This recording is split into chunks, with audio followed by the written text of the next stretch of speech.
कुछ देर तक तीखी बहस भी हुई।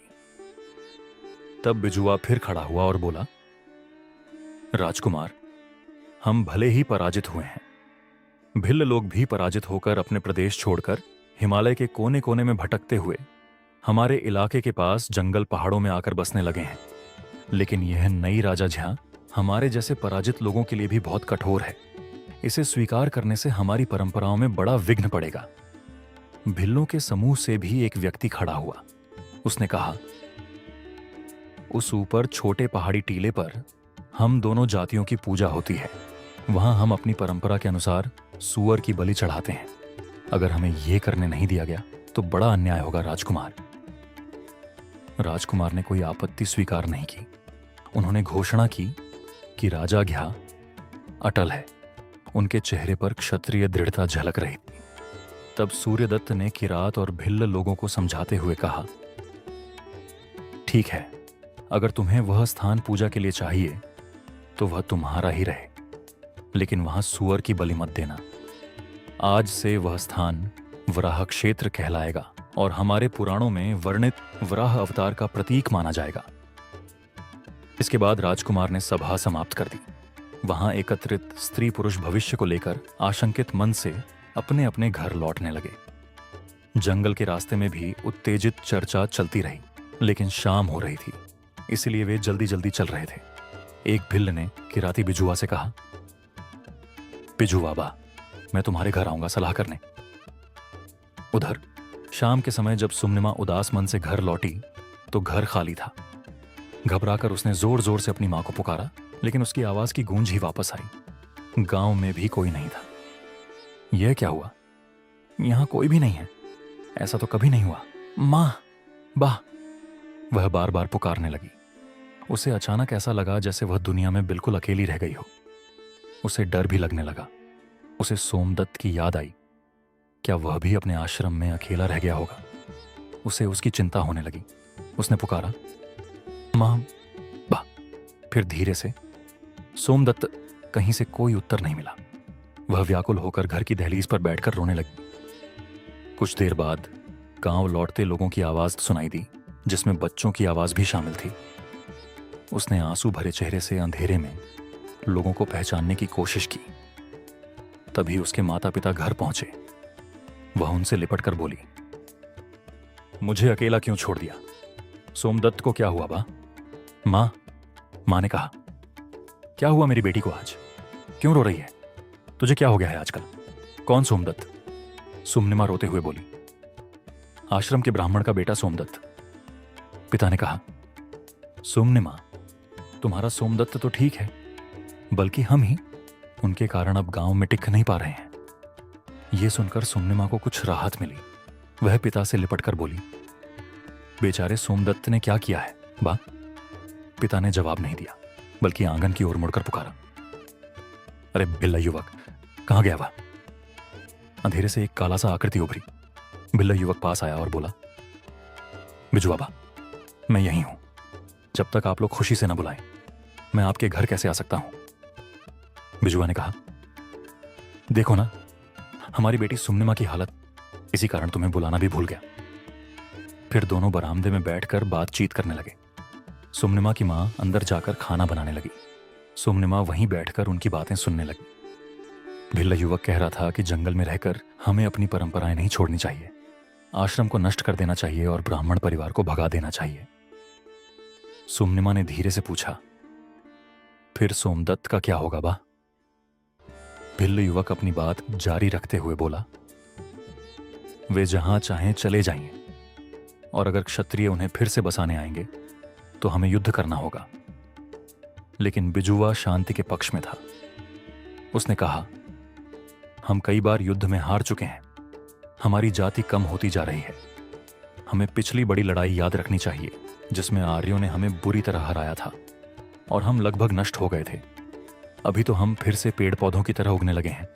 इसलिए युद्ध का मतलब होगा पूर्ण विनाश। भिल्ल युवक गुस्से में बोला, बिजू बाबा, इस अन्याय को सहने से बेहतर है कि हम मर जाएं। बिजुआ ने शांत स्वर में उत्तर दिया, भिल्ल युवक, तुम गुस्से में बोल रहे हो। न्याय अन्याय की खोज तो जीवित लोग ही कर सकते हैं। अगर हम मर ही गए तो उसका क्या अर्थ रह जाएगा? सुमनिमा उनकी बातों को पूरी तरह समझ नहीं पा रही थी, लेकिन उसने इतना जरूर समझ लिया था कि उसके पिता मारने या मरने के पक्ष में नहीं है। वह खुद भी मरना नहीं चाहती थी, इसलिए उसे अपने पिता की बात अच्छी लग रही थी। भिल्ल युवक अब भी आवेश में था। उसने गुस्से में कहा, मर भी जाई तो क्या, वह तो धर्म होगा, पुण्य होगा। बिजुआ ने समझाते हुए कहा, भिल्ल युवक, तुम तो आर्यों जैसी बातें कर रहे हो। मरने के बाद मिलने वाले धर्म और पुण्य की बातें। अगर जीने के लिए युद्ध करना पड़े तो बात अलग है, लेकिन मरने के बाद मिलने वाले धर्म के लिए युद्ध करना बिल्कुल उचित नहीं। उन्होंने भी धर्म के नाम पर एक बड़ा महाभारत किया था। क्या पाया उन्होंने लाशों के ढेर के अलावा? नहीं, मैं तुम्हारी युद्ध करना चाहिए वाली सलाह नहीं मानता। उनके साथ मिलकर रहने में ही सबका भला है। अगर उनके क्षेत्र में गाय काटने की अनुमति नहीं है तो सिर्फ इस कारण हम खुद को मरवाने क्यों जाएं? हम अपनी गाय काटने की जगह उनके क्षेत्र से थोड़ा दूर कर सकते हैं। वहां यह रोक लागू नहीं होगी। और यदि हम फिर से कहीं और बसना नहीं चाहते तो गाय काटना ही बंद कर दें।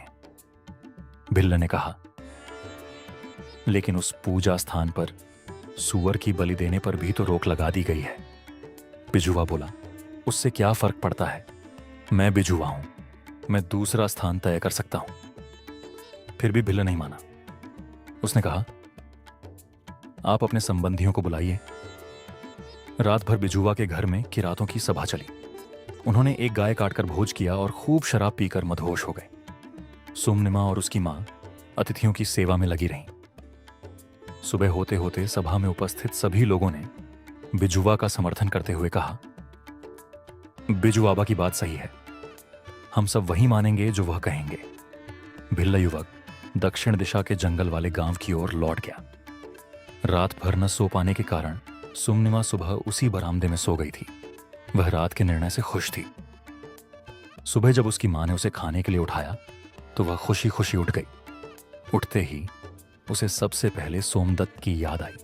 उसने मां द्वारा दिया गया रात का बचा हुआ भुना हुआ मांस और थोड़ा सा चावल उठाया और जल्दी जल्दी मुंह पोंछते हुए कोशी नदी की ओर दौड़ पड़ी।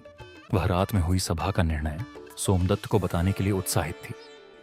सोमदत्त पहले से ही गाय लेकर वहां पहुंच चुका था। वह भी सुमनिमा को आश्रम में हुई घटना बताना चाहता था। हांफते हुए, नाक पोंछते हुए सुमनिमा ने पुकारा, सोमदत्त। कोशी नदी की ओर उतरते समय उसने खेलते कूदते हुए एक लाल गुरांस का फूल तोड़कर अपने बालों में लगा लिया था। सोमदत्त ने शांत स्वर में कहा, सुमनिमा, कल दोपहर आश्रम में एक प्रतापी राजकुमार आए थे। सुमनिमा भी जल्दी जल्दी बोलने लगी, भिल्ल की बात हमने नहीं मानी सोमदत्त, अब लड़ाई नहीं होगी। सोमदत्त अपनी बात कहता रहा। क्षत्रिय राजकुमार ने ये राजाज्ञा दी है कि अब इस तपोभूमि को कोई अपवित्र नहीं कर सकता। सुमनिमा भी बोलती रही, गाय मारने की जिद में मनुष्यों का ही नाश होना ठीक नहीं है, ऐसा पिता ने कहा। देखो सोमदत्त। सोमदत्त ने सुमनिमा की बातों पर ध्यान दिए बिना कहा, अब क्षत्रिय शस्त्रों ने इस तपोभूमि की रक्षा अपने हाथ में ले ली है। अब इस वनभूमि में धर्म का निर्बाध प्रवाह होगा। सुमनिमा ने कहा, सुनो सोमदत्त, पिता ने कहा कि धर्म को मनुष्य से ऊपर नहीं रखना चाहिए। धर्म के नाम पर मनुष्यों का नाश होना अच्छी बात नहीं है। सोमदत्त ने अपनी स्थिर दृष्टि सामने रखते हुए कहा, अब गौ माता सुरक्षित रहेंगी, पशु पक्षी निर्भय हो जाएंगे। सुमनिमा को अपनी सारी बातें जल्दी जल्दी बतानी थी। उसने कहा, और पिता ने यह भी कहा कि मनुष्यों के नाश को रोकने के लिए पशु मारना भी बंद करना चाहिए। नहीं तो समझो सोमदत्त, भिल्ल लड़का धर्म के नाम पर हमारे किरात भाइयों को लड़ाई के लिए उकसा रहा था। सोमदत्त ने अपनी बात पूरी करते हुए कहा, सुमनिमा, आज बहुत शुभ दिन है। मैं बहुत प्रसन्न हूं। आकाश में देवता भी संतुष्ट होंगे। आज अधर्म पर धर्म की विजय हुई है। और इस तपोभूमि में आर्य ध्वज स्थापित हो गया है। सुम्निमा ने कहा, मैं भी बहुत खुश हूं, इसलिए ये खुशी की बात बताने के लिए मैं दौड़ती हुई आई हूं। अब हमारे लिए बहुत अच्छा दिन आने वाला है। तुम्हें कुछ नहीं होगा, हम सबको कुछ नहीं होगा। लाल गुरांस के फूल से सजे उसके बालों की छाया में उसका उज्जवल चेहरा चमक रहा था और उसकी चंचल आंखें खुशी से दमक रही थीं। उसने कहा, मेरे पिता बिजुआ हैं। वे कल एक दूसरी जगह दिखाने वाले हैं जहां सूअर की बलि दी जाएगी। सोमदत्त ने शांत स्वर में कहा, क्या सूअर की बलि देने से देवता प्रसन्न होते हैं सुम्निमा? सुम्निमा चकित रह गई। उसने पूछा, तो फिर कैसे होते हैं? यज्ञ, दान आदि से सुम्निमा। सुम्निमा को यह बात समझ में नहीं आई। उसने कहा, वे भी तो हमारे जैसे ही हैं। अगर देवता नाराज हो जाएं तो सूअर की बलि पाकर खुश हो जाते हैं, इसलिए हम उन्हें सूअर की बलि देकर मना लेते हैं। अपना हिस्सा मिलने के बाद उन्हें संतुष्ट हो जाना चाहिए, फिर हमें किसी तरह का दुख नहीं होता। इससे ज्यादा हमें उनके लिए कुछ करने की जरूरत नहीं और उन्हें भी इससे ज्यादा कुछ नहीं मांगना चाहिए। बस इतना ही उनका हिस्सा है। सोमदत्त ने वेद, उपनिषद और धर्म ग्रंथों का अच्छा अध्ययन किया था। उसने सुम्निमा की अज्ञानता समझकर समझाते हुए कहा, देवताओं के बारे में तुम लोग गहरे अज्ञान में हो। देवता का सच्चा रूप हमारे हृदय के भीतर निवास करता है। वही हृदय का देवता और पूरे ब्रह्मांड में व्याप्त देवता एक ही हैं, आत्मा और परमात्मा। यज्ञ और दान आदि के माध्यम से हम स्वर्गलोक, प्रेतलोक और अन्य लोकों के देवताओं को तृप्त करते हुए अपने भीतर स्थित परम ब्रह्म की आराधना करते हैं। अपना दाहिना हाथ उठाकर सुम्निमा की ओर करते हुए सोमदत्त ने पूछा, समझी सुम्निमा? सुम्निमा कुछ भी नहीं समझ पाई। उलझन में उसने इतना ही कहा, हमारे अंदर तो मन रहता है, ऐसा पिता कहते हैं। देवता तो अलग अलग जगहों पर रहते हैं, कोई पहाड़ की चोटी पर, कोई नदी में, कोई चट्टानों में, कोई जंगल में, कोई खेतों में। हमारे अंदर तो मन ही रहता है। पिता कहते हैं कि ये दोनों एक जैसे नहीं हैं, इन्हें मिलाना नहीं चाहिए। इनकी अलग अलग जगह है, ये अलग अलग जीते हैं और अलग अलग काम करते हैं। सोमदत्त ने यही समझा कि ये किरात लड़की बिल्कुल अनपढ़ है, ज्ञानहीन है और गहरे अज्ञान में है। उसके मन में दया उत्पन्न हुई। उसने कहा, अरे भोली बालिका, तुम लोग बड़े भ्रम में फंसे हुए हो। सांसारिक मोह ने तुम्हें ऐसे जाल में फंसा रखा है जैसे मछुआरा मछलियों को जाल में फंसा देता है। अहिंसा से बड़ा कोई धर्म नहीं है। अहिंसा परम धर्म है और धर्म सबसे ऊपर है, मनुष्य से भी ऊपर। समय समय पर उनके बीच ऐसी बातें होती रहती थी। सुम्निमा स्नेह के भाव से वहां आती थी और सोमदत्त भी कोशी नदी के किनारे उससे बातें करके और उसे समझाकर आनंद महसूस करता था। सुम्निमा आसानी से अपनी अज्ञानता स्वीकार कर लेती थी और कहती, तुम बहुत बुद्धिमान हो, पढ़े लिखे हो, कितनी बातें जानते हो। सोमदत्त इससे खुश होता था।